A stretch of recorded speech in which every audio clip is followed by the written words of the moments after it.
Well, I'm Pete Anderson, and I've been making surfboards in Wamatā for almost 30 years, I guess, 28 or something. Yeah, best part of my life.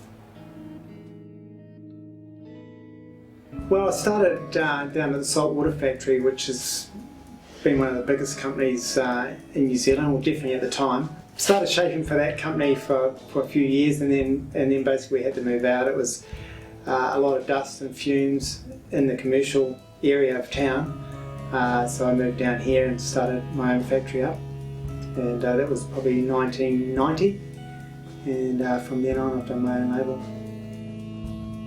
Originally the first blanks that I ever shaped I was given by Mark Ogram, who used to work down at the saltwater factory with Bob Davey, and Bob and Mark are probably some of the finest craftsmen I've ever known.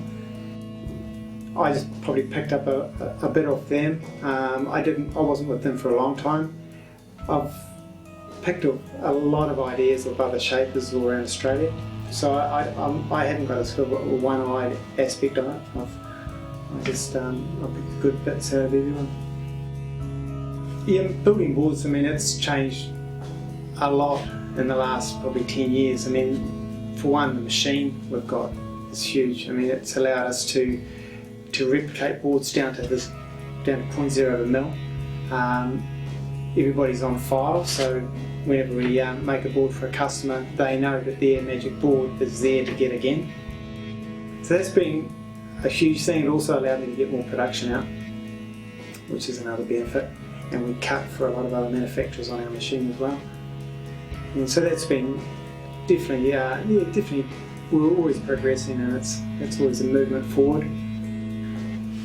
Yeah, where the industry's going to go is anyone's guess, really. There's a lot of boards made out of China now, and Thailand. And there's environmental aspects as well, and that's one reason I was driven to start using EPS foam again for some of our boards, and an epoxy resin that doesn't have solvents in it, because I think that whole environmental side of board building is going to be huge in the next 10 years. You won't be able to use some of the products that we're using now. And I was in Australia a couple of years ago building computer machines, and I'd do that for 1 week and then I'd shape for the next week, and when I got in and shaped, closed the door and just shaped up a whole lot of boards in the morning, it was great, you know, it felt great.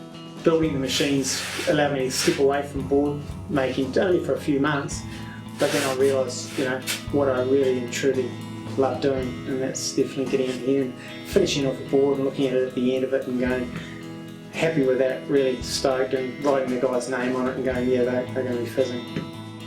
Well, the whole process of shaping the board is probably actually different for every person. I mean, basically a bunch of artists, and I'd imagine, I mean, my technique compared to some other guys is probably a little different.